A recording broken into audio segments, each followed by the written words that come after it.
శ్రీ గురుభ్యో నమః. శ్రీ మహాగణపతే నమః. 22 జూన్ నుండి 5 జూలై వరకు పౌర్ణమి నుండి అమావాస్య వరకు కన్యా రాశి వారికి ఎలా ఉండబోతుందనేది చూద్దాం.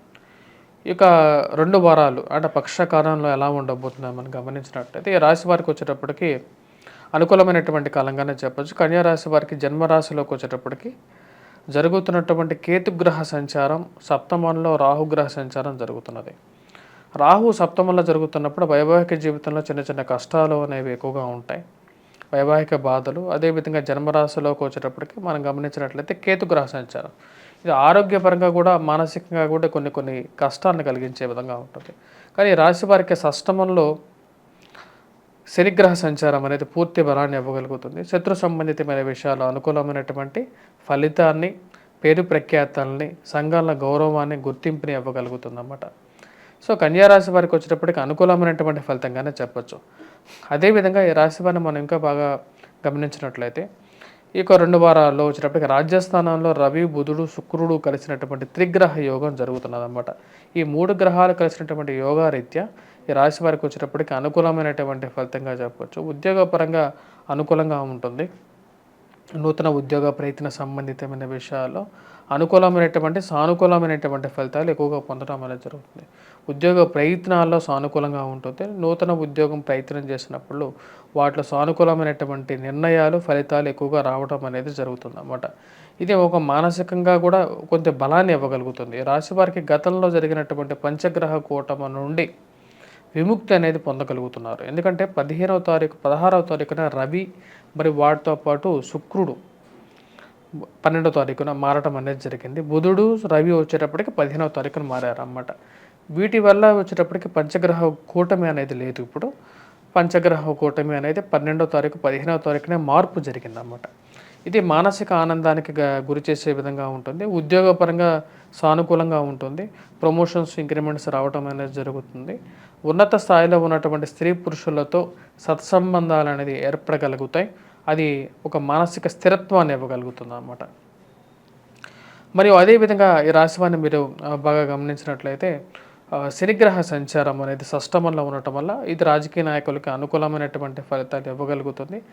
మరియు అదేవిధంగా రియల్ ఎస్టేట్ సంబంధితమైనటువంటి వ్యాపారాలకు కూడా సానుకూలమైనటువంటి ఫలితాలు ఇవ్వగలుగుతుంది అన్నమాట.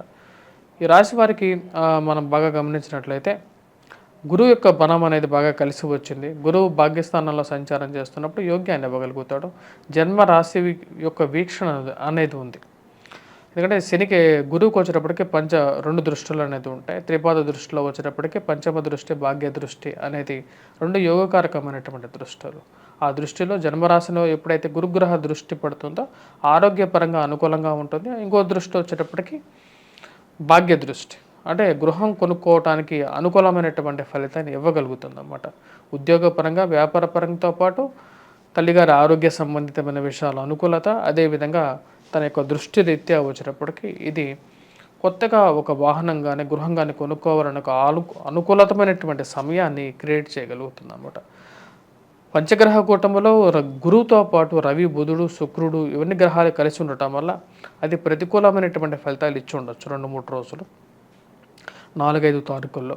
కానీ ఇప్పుడు పరిస్థితి అనేది భిన్నంగా ఉంది. ఇది వీరికి పూర్తి యోగ్యాన్ని ఇవ్వగలుగుతుంది అన్నమాట. రాజ్యస్థానాల్లో ఉన్నటువంటి రవి నూతన ఉద్యోగ ప్రయత్నాల్లో కూడా అనుకూలమైనటువంటి ఫలితాలు ఇవ్వగలుగుతాడు. ఇంక్రిమెంట్స్, ప్రమోషన్స్లో కూడా కొంచెం ముందు ఉండటానికి, నూతన ఉద్యోగ ప్రయత్నాల్లో సానుకూలమైనటువంటి ఫలితాలు రావడానికి ఈ యొక్క కాలం అనేది యోగిస్తున్నది అన్నమాట. అంటే నెల రోజుల పాటు రవి ఒక స్థానంలో ఉంటాడు కాబట్టి నెల రోజుల పాటు అనుకూలమైనటువంటి ఫలితాలు ఎక్కువగా రాగలుగుతాయి. మరియు అదేవిధంగా ఈ రాశి వారికి వచ్చేటప్పటికి సప్తమంలో ఉన్నటువంటి రాహు వచ్చేటప్పటికి ఈ యొక్క రిలేషన్షిప్స్లో ఎక్కువగా ఇష్యూస్ అనేవి క్రియేట్ చేయగలుగుతాడు. అంటే వైవాహిక జీవితంతో పాటు ప్రేమ సంబంధితమైనటువంటి వ్యవహారాల్లోనూ ప్రతికూలమైనటువంటి ఫలితాలు ఎక్కువగా ఇస్తాడు. మీరు అనుకున్న వాటికి, చెప్పే మాటకి పొంతన లేకుండా కొంచెం మార్పు చేర్పులు అనేవి మీ లైఫ్లో మీకు కనపడుతూ ఉంటాయి. అష్టమంలో మనం గమనించినట్లయితే అష్టమంలో సంచారం ఉన్నటువంటి కుజుడు ప్రతికూలమైనటువంటి ఫలితాలు ఎక్కువగా ఇస్తున్నాడు ఈ యొక్క రాశి వారికి. ఎందుకంటే కుజుడు అష్టమంలో సంచారం చేస్తున్నప్పుడు జీవిత భాగస్వామి ఆరోగ్య సంబంధితమైన విషయాల్లో ప్రతికూలమైనటువంటి ఫలితాలు ఎక్కువగా ఉంటాయి అన్నమాట. ఆ విషయంలో జాగ్రత్తగా ఉండండి. జీవిత భాగస్వామి ఆరోగ్య సంబంధితమైన విషయాలు, అదేవిధంగా కుజగ్రహ దృష్టి అనేది ఒక ప్రతికూలమైనటువంటి ఫలితాలు ఇస్తుంది. ముఖ్యంగా స్పెక్యులేషన్స్‌లో ఇన్వెస్ట్‌మెంట్స్ విషయంలో జాగ్రత్తగా ఉండండి. స్పెక్యులేషన్స్‌లో స్టాక్ మార్కెట్‌లో ఇన్వెస్ట్‌మెంట్ చేసేటప్పుడు ఈ యొక్క కుజగ్రహ దృష్టి అనేది లాభస్థానం మీద పడుతున్నది కాబట్టి, మరియు అదేవిధంగా ఫైనాన్షియల్‌గా వడ్డీకి అప్పు ఇచ్చేటప్పుడు ఎవరికైతే నమ్మి డబ్బిస్తారో అది కూడా ఈ యొక్క రాబోతున్నటువంటి కాలం ఈ 2 వారాల్లో కూడా కుజుడు సరైనటువంటి స్థితిలో లేడు. మరియు తన యొక్క దృష్టి త్రిపాద దృష్టి అంటారనమాట. అంటే అష్టమ దృష్టి, మరి సప్తమ దృష్టి, అదేవిధంగా దృష్టి ఉంటుంది. ఈ దృష్టిలు అనేవి అంతగా ప్రతికూలమైనటువంటి ఫలితాలు ఎక్కువగా ఇస్తాయి. తన యొక్క స్థానం కూడా అంత అనుకూలంగా లేదు కాబట్టి తగు జాగ్రత్తలు తీసుకోండి. డబ్బు ఇచ్చేటప్పుడు చాలా చాలా జాగ్రత్తగా ఇవ్వండి. అసలు ఇవ్వద్దు. ఇవ్వకుండా 2 వారాలు కొద్ది గ్యాప్ పెట్టుకోండి. కుజుడు అనుకూలమైనటువంటి స్థానంలో ఉన్నప్పుడు ఇవ్వటమే ముఖ్యం. ఎందుకంటే ఈ రోజుల్లో మన డబ్బు మన చేతిలోంచి పోతే మళ్ళీ తిరిగి రావటం అనేది చాలా కష్టం అనేది పరిస్థితి ఏర్పడుతున్నది కాబట్టి ఇవ్వకుండా ఉండటం కూడా కొంచెం ఉత్తమమైనటువంటి పరిస్థితి అన్నమాట. సరే, ఈ వారంలో ఈ 2 వారాల్లో ఈ పక్షకాలంలో మొదటి వారం కన్నా 2 వారానికి డిఫరెన్స్ ఎలా ఉంది అంటే, ఈ రాశి వారికి వచ్చేటప్పటికి లాభస్థానంలోకి బుధగ్రహ సంచారం అనేది 29వ తారీఖున స్టార్ట్ అవుతుంది. 5వ తారీఖు వరకు బుధుడు లాభస్థానంలో సంచారం చేయబోతున్నాడు కాబట్టి అది అనుకూలమైనటువంటి ఫలితాలు ఎక్కువగా ఇస్తున్నది అన్నమాట ఈ రాశి వారికి. మరి రాజ్యస్థానంలో రవి, ఈ 29 నుండి ఈ రాశి వారికి చాలా అనుకూలమైనటువంటి ఫలితాలు ఇవ్వగలుగుతుంది.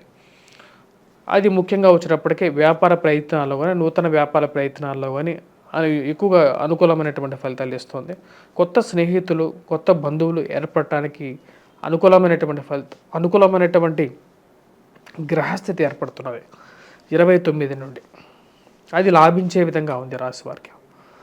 ధన సంబంధితమైన విషయాల్లో కూడా ఎక్కువగా లాభించే విధంగా ఉంది. ఈ రాశి వారు చేసుకోవాల్సినటువంటి పరిహారాలు, ఎటువంటి పరిహారాలు చేసుకున్నట్లయితే వీరికి ఎక్కువగా అనుకూలమైనటువంటి ఫలితాలు పొందడం అనేది జరుగుతుందనేది చూద్దాం. ఈ రాశి వారికి వచ్చేటప్పటికి ముఖ్యంగా శని అనుకూలంగా ఉన్నాడు. రాహుకేతువులు ఇద్దరు సరైనటువంటి స్థితిలో లేరు. మరియు అదేవిధంగా ఈ రాశి వారికి వచ్చేటప్పటికి అష్టమంలో కుజగ్రహ సంచారం జరుగుతున్నది. అష్టమంలో కుజగ్రహ సంచారం జరుగుతున్నప్పుడు దాని ప్రతికూలమైనటువంటి ఫలితంగా ఉంటుందన్నమాట. ఆ యొక్క ఫలితం కోసం, ఆ ప్రతికూలమైనటువంటి ఫలితం నుంచి బయటకు రావడం కోసం సుబ్రహ్మణ్యేశ్వర స్వామి ఆరాధన చేసుకోవాలి. రాహుకేతులు ఇద్దరికి పరిహారం చేసుకోవాలి. మరి అదేవిధంగా మరిన్ని సానుకూలమైనటువంటి ఫలితాల కోసం గాయత్రి మంత్ర జపం చేసుకొని మెడిటేషన్ చేసుకున్నట్లయితే చాలా అనుకూలంగా ఉంటుంది. దత్తాత్రేయ స్వామి ఆరాధన అనేది కంపల్సరీగా చేయాలి.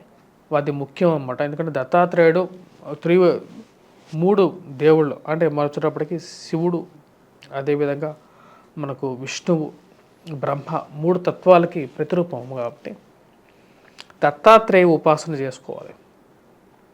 అది మనకు ధర్మం చెప్తుంది. స్వస్తి.